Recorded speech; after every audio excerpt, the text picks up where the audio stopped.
Hi, everyone. Tasfia here today. I'm Career Center Industry Consultant.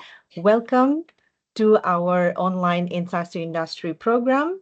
We also have our manager, Liz Henry. You all know, I'm 100% sure if you have been to our workshops and career chat sessions. Liz Henry here joining us today as well. Before I begin, I would like to acknowledge the Larakia people, the traditional custodians of the land on which we gather today, and also paying our respects to elders past, present, and emerging. Today, we have our industry guest speakers from the Northern Territory Government Early Careers team, where we will learn about the Vacation Employment Program, paid work during semester break. Isn't that amazing? So without any further delay, let me hand over to Alan Jones, who is Partnership and Engagement Consultant for the Department of Corporate and Digital Development, which we know as DCDD, and his team member. So also, please don't hesitate to drop your questions on the chat. We will be monitoring that throughout the session. Thank you so much, Alan. Over to you. Thank you, Tasfia. My consultant, Sophia, is going to be doing the presentation for me today. Sophia is one of our Portfolio 2 members, and she will introduce herself and take over from here. I will be answering any questions that you pop into the chat, so feel free to leave it in there, but we will also have a Q&A session at the end of our presentation where anyone can unmute and ask any questions as well. All right, I'll leave it to Sophia. Thank you very much. Good afternoon, everyone, and welcome to our Vacation Employment Program information session. As Alan said, I am Sophia Malboy and I am an early careers consultant. So we'll get straight into it. Firstly, I would like to begin by acknowledging the Larrakia people, the traditional custodians of the land upon which we meet today, and pay my respects to the elders and extend that respect to their descendants past, present and emerging.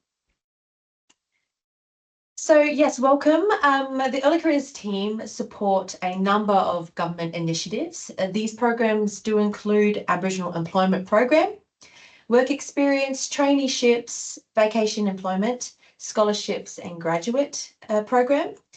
The Early Careers programs are designed to offer participants a combined on-the-job work experience and studies, provide participants with short or long-term NT government career pathways, create a pipeline of fresh talent across many professional streams. And so today we'll be talking specifically about our Vacation Employment Program. The Vacation Employment Program provides short paid term employment for university students. Employment is during semester breaks, both middle of the year and end of year. The length of the program depends on the needs of the department as well as the availability of the employee, the student. The duration of the employment can range from 1 week through to the entire duration of the semester break. Wages are at the Administration Officer Level 2, which is $62,069 per annum. Applications open twice a year to correspond with the mid-year and the end-of-year university breaks. So we've got some key dates on there that we are currently employing to. So we've got 2 intakes per year, the mid-year program application dates, which is from the 19th of January to the 15th of February 2026. So that closes this Sunday. So if you're interested, make sure you get your application in now. The end-of-year program application opens between the 3rd of August to the 30th of August this year. Some benefits for the participant. You can broaden your knowledge and experience while on the program.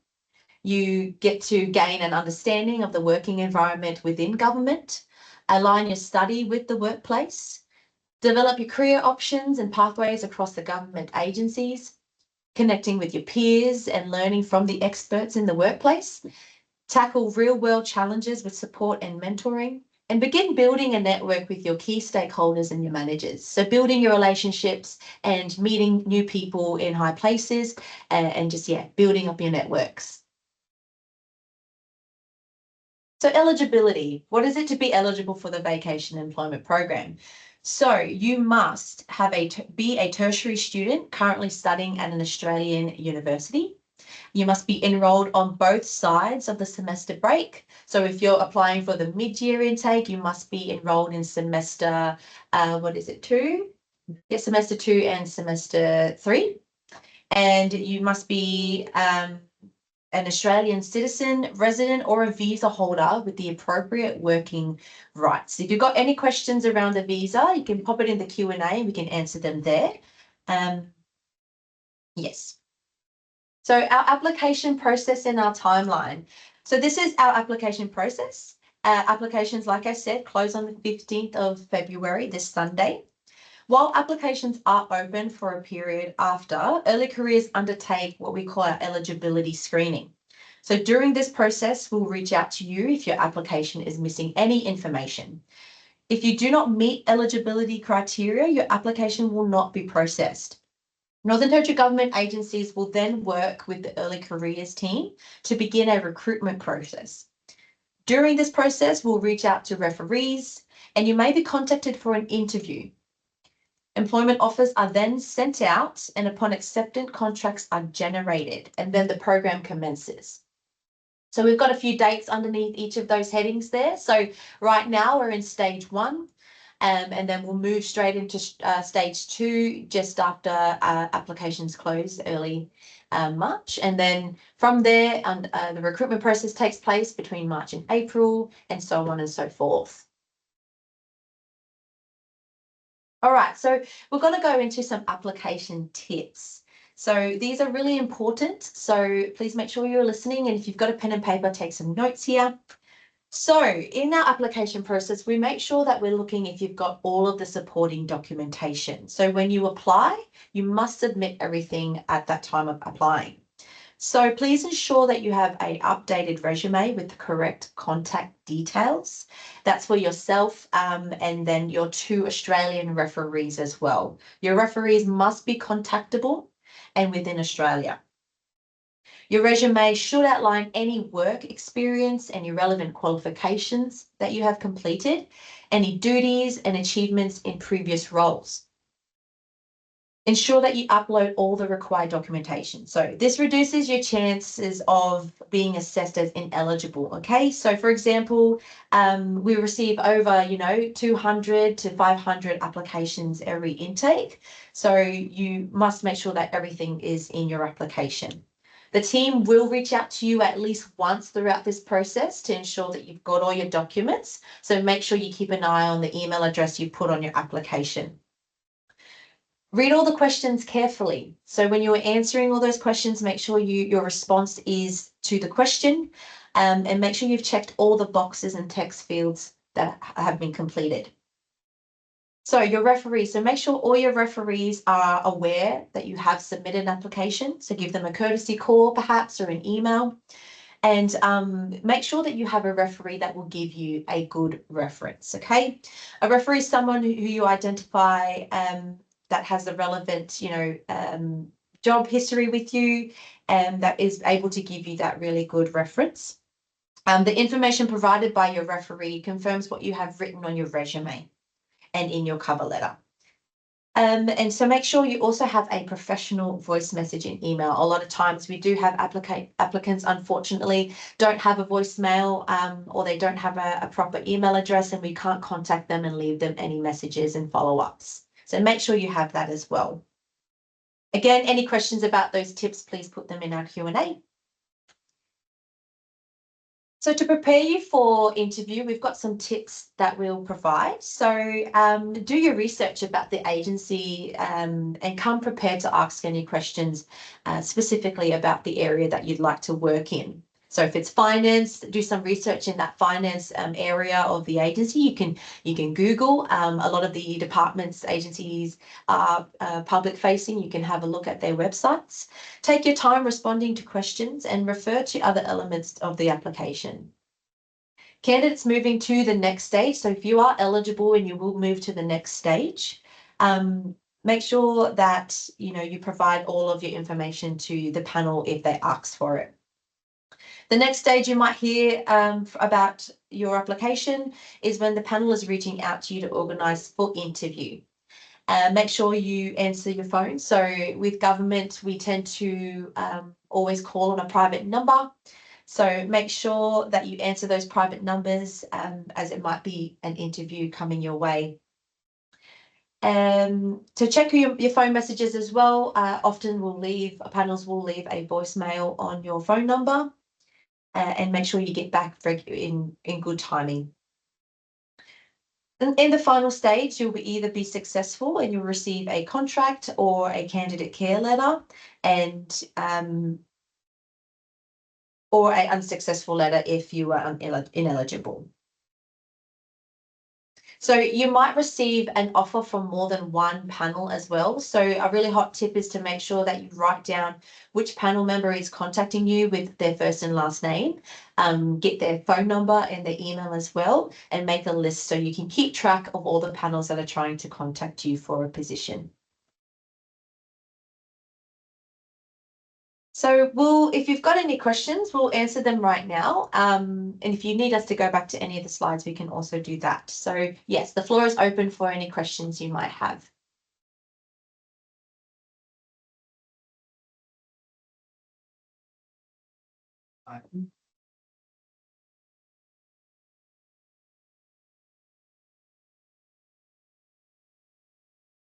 That's great. I can see someone has already submitted their application a couple of days ago. Awesome work. So again, that'll be in the middle of doing our assessment. We're in the middle of assessing your application, and you'll get some correspondence sent out to you once if we need anything from you. Otherwise, we'll move into eligibility stage for you.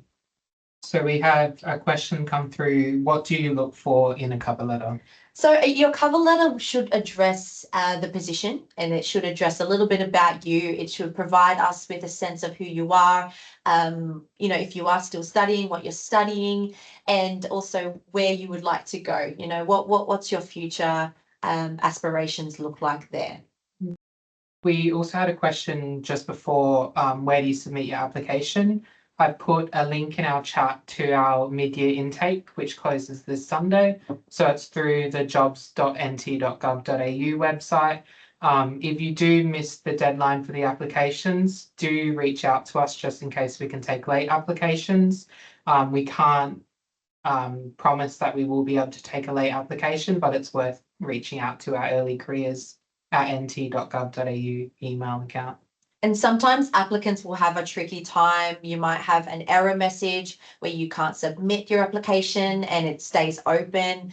If you are having issues and error messages with your application and the online portal, please reach out to us and we can try and find a way to fix it for you. That way you'll be able to submit your application on time by Sunday. Yeah. We've just had another question come through. Does the work have to align with my course that I'm currently studying?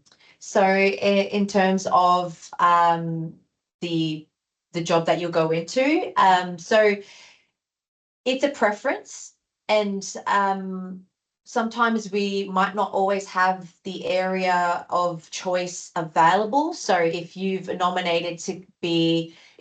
IT degree and you've nominated to go into an IT oriented agency, it's a 50-50 opportunity. Sometimes we might not have it. Sometimes we'll place you in the best area we can find for you. It really depends on the available agency and the business unit.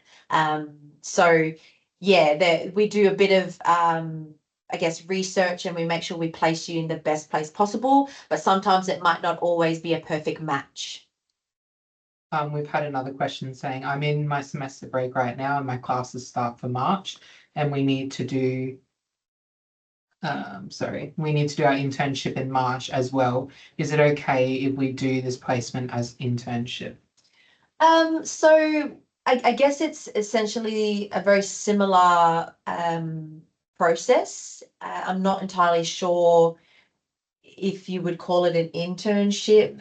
Our program is more to provide work experience, paid work experience while you are sort of in your semester break. So if some of the work experience that you do in the agency is transferable for your degree, I guess you can use that towards your towards your degree, if that makes sense. Yeah, and I'll definitely refer anything regarding internships, definitely talk to your lecturers and your career advisors just to get a definite answer around that. Yes. We had another question is, what do you want to tell those with no experience? So you don't have to have prior experience to go into the Vacation Employment Program.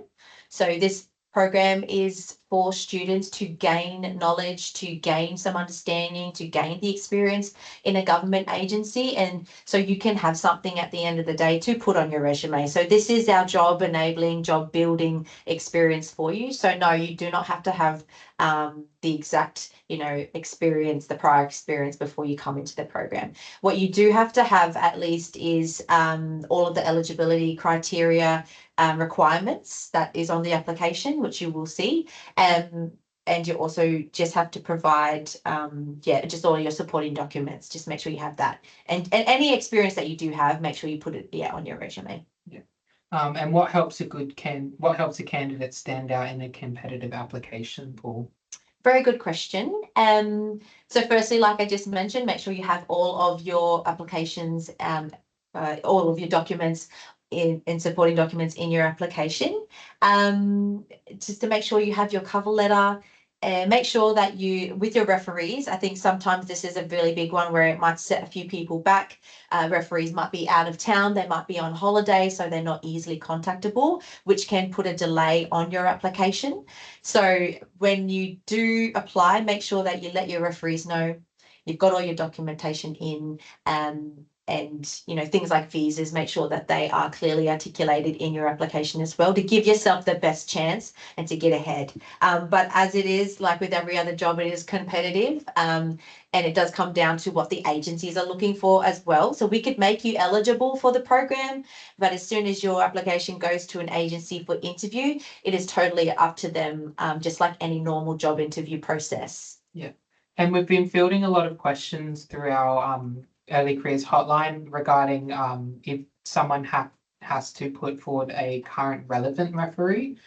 So I know a lot of people are hesitant to put a relevant referee, just they don't want to lose hours at work if they got contacted about the work experience, or whether your employer finds out that you're applying for other jobs. It is very beneficial to have a relevant referee.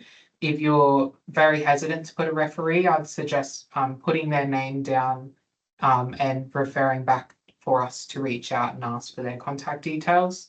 And just let them know that while you are looking at doing this employment program, you might not be looking at leaving their workplace down the line. But definitely reach out to us for advice if you're a bit concerned about giving us a relevant referee. We had another question come through saying, I've commenced my studies in February. I can work full-time only for a month during July. Am I eligible for the mid-year program considering it requires 3 months? So as long as you're enrolled into your course, either side, so you're enrolled now, you're studying now, as long as you are enrolled after that month's break, then you will be eligible. So the duration of the program, it does highly depend on your availability of your whatever break that you do have. So it can span from 1 week of work experience to the full month of your break. So it really depends on your availability and the fact that you are going to be enrolled in semester 1 and semester 2 of the year, if you are looking to apply for the mid-year intake. For the end of year break, so for the end of year semester break around December through to March, you'll need to be enrolled into your course semester 2 2026 and semester 1 2027. And it definitely comes down to quite a lot of negotiation in that recruitment process. Yes. So putting that information in your application, clearly defining your availability during your breaks. And then when we take that to agencies who have put in recruitment requests, they can then take that into consideration when reaching out for interviews. Yep.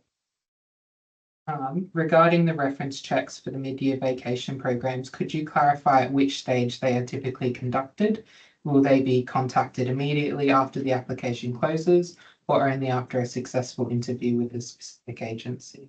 So, like going back to our application process and timeline, in the stage 2 between January and March is when we will be doing our eligibility screening. Anywhere between March and April is around the time that agencies will start to reach out to referees. So the early careers team do not contact panels. Do not contact your referees. That is up to all of the panels to do that part of the job. So that's going into between March and April of this year for the mid-year intake is when referees will start to be contacted. So, but yeah, between March and April of this year. Yeah. So our next question was semester 1, 2026 is my last semester. Am I still eligible? So unfortunately, no. So if you were thinking of applying for the mid-year intake, you must be enrolled in semester 2, 2026 as well. But if you are finishing your university studies in semester 1 of 2026, you are eligible for our 2027 graduate development program. Yes. We'll be hosting an information session about that in the coming weeks. So definitely keep an eye out for information Taspia will send out. I'm also just going to paste in our website for the graduate development program. Definitely click that link and have a read about that program. So that's a 12 to 24 month employment program with commitment for work afterwards if you successfully complete.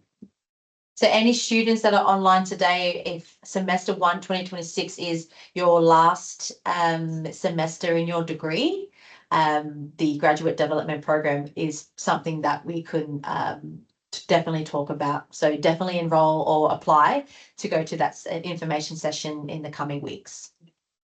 Next question is a similar question. I'll start my studies in March and will only be available to work full-time for 1 month in July. Would I be eligible? Yes. So as we said just before, just make sure in your application you clearly define your availability during your semester breaks.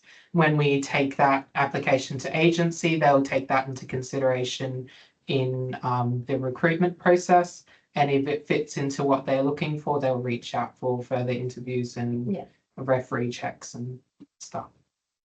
So just for information, the duration of the employment that you will have, like I said earlier, does depend on your availability while you're on break, but it also depends on the agency's availability to host you. So if you're available for a month and the agency that's hosting you is only can only commit to doing 2 weeks, that is a possibility as well. So just want you to know that before going into this process, that there is a chance that you may not always be employed for the whole duration of the semester break that you have.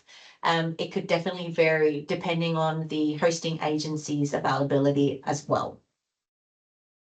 And kind of piggybacking off that, the sort of jobs that are available also come down to what agencies are looking for. Yeah. So what we do as early careers is we'll reach out to agencies.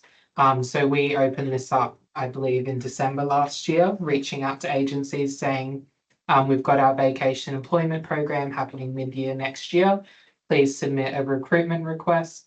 Agencies will then talk to their managers and their leadership, develop workforce gaps or shortages. They'll then do recruitment requests to us, which then your applications will come in and we'll then do a matching process into fitting people into those roles or shortfalls. We've just got someone typing, so hopefully we've got another question. If anyone has any more questions, feel free to put it in the chat. We've currently answered all the questions that are in there, I believe. Feel free, if you'd like, you can unmute your mic and ask the question to us directly. Yeah, for now, we'll just see if any more questions come in. Did you have any questions, Taspia, or any information? I think I'm all good, and I'm so happy to see so many questions and so many students who are engaging. So yeah, really looking forward to the grad info session as well. So thank you so much as well to you, Alan and Sophia. Thank you so much for your time. And the PowerPoint was really good, precise, and we had more time for the question and answer. So that was really good. Good. If anyone in chat needs us to go over any of the information we've already gone over, feel free to put that in chat and ask us to go back over a specific slide. If not, we'll wait around for a couple more minutes and see if any more questions come in. If not, that will be the conclusion of our presentation.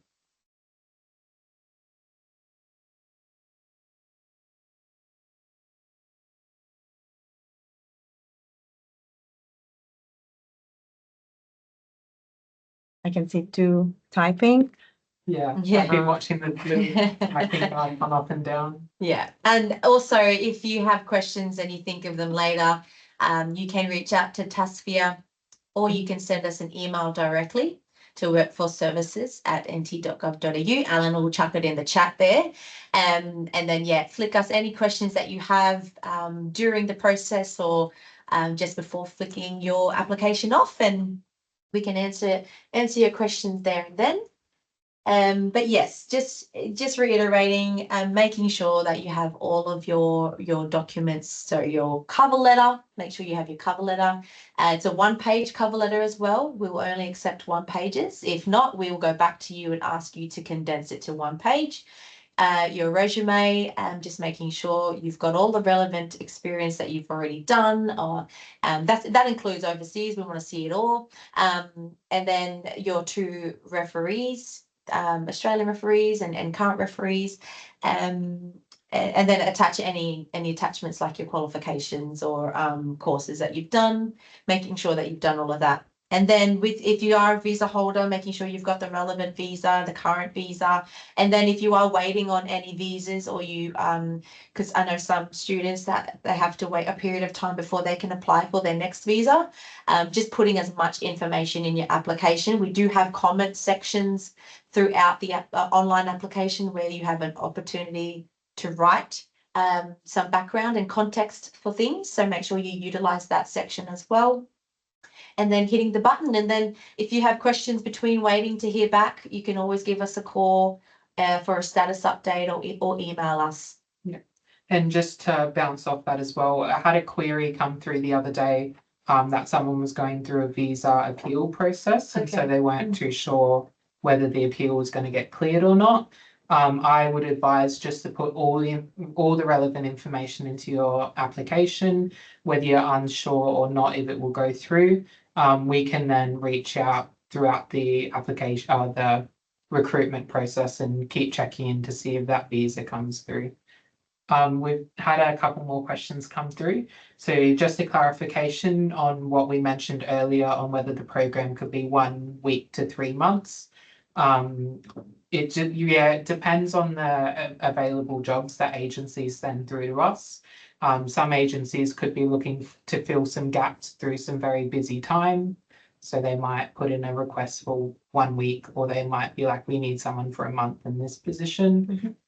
So it comes down to that matching and your availability. If you put your availability for a full process, for the full 3 months, but we have a position available for 1 month, we may reach out and offer you that 1 month position and say, sorry, we might not have 3 months of available work, but here's an opportunity for you. And that's up to you to whether you accept that job offer or not. Do you have any opportunities for an internship / job in accounting? So going back to what the agency has to offer. So when we put out the call out to the agencies to see if there was any agencies that want to host a vacay participant, it really highly depends on which agency has finance, accounting, IT. And so we do our best to match you to what's available. So if you were looking for accounting, we would have a look at any agencies that are wanting to host an accounting participant, and we would match you to that agency. So you might be matched to, 4 or 5 or several panels amongst or across different qualifications. It might not only be accounting. We'll try our best to match you to the most relevant business area. But yeah, it's highly dependent on the agency's availability and what they are willing to, what qualification they are willing to host. We had someone come through and say, sorry, I was late. I missed the timeline you showed. Do you have the link? I'm assuming that's talking about the timeline for the recruitment process. If you go to to the application site, there's a recruit information page on there, a downloadable link. That should have our recruitment timeline in it as well. But also, if you reach out to Tasfia, I'll be sending her this PowerPoint after this presentation, and she can send you all the information on our slides as well, so you can have a read through that. And someone also asked, saying, I put a reference and selected category type, personal. Is that correct? Yes, you can have a personal referee, although I would highly recommend having a referee who is also a lecturer or a teacher if you're coming from school, or also a workplace referee if you're currently working.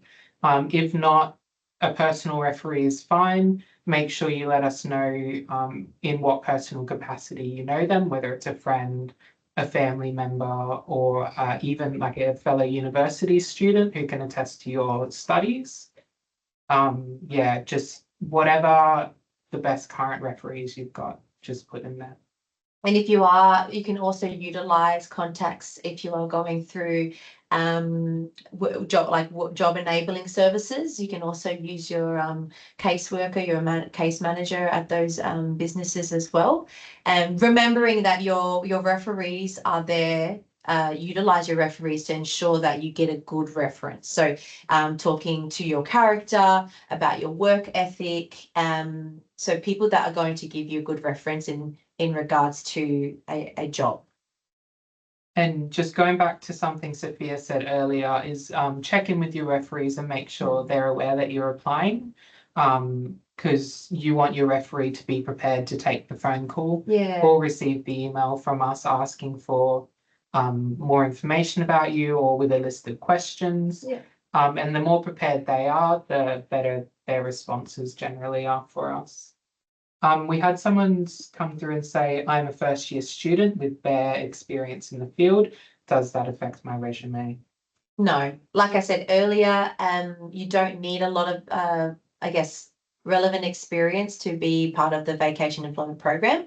Like we said earlier, that this program is really about broadening your knowledge and providing you with the right experience and gaining an understanding of working in government agencies. So, and this is an opportunity also to help align your study to the workplace and to develop your career options as well. So it's a networking opportunity and relationship building opportunity as well. So yeah, you don't need a lot of experience, just as long as you have all of that relevant eligibility criteria ticked off in your application, then you should be okay. Awesome. There's no more questions in chat, and I feel like this is a really good point for us to wrap up. If you think of any questions later tonight or in the next coming week, applications do close Sunday, so try and get your application in by 11:59 p.m. Sunday night is the last minute. If you have any questions, email the Workforce Services email that I put in chat just before. That will go through to our Jira system and we'll connect you in with one of our colleagues. Or if you Google early careers, we've got our early careers website. That's also got information on our vacation employment program, but it also will show you all the other programs we have available. So we've got a traineeship program, which is currently open for applications as well. The graduate development program, which we discussed just before. We've also got our Aboriginal employment, and there's some work experience programs in there as well. But yeah, definitely don't hesitate to reach out to us if you have any questions. We'll hang around for another minute or two, but that will be us for the afternoon. Thank you very much. Thank you everyone for joining us, and thank you so much, Alan and Sophia, again. Thank That you was for a having wonderful us, session. Saskia. We look forward to seeing all your applications. Yes.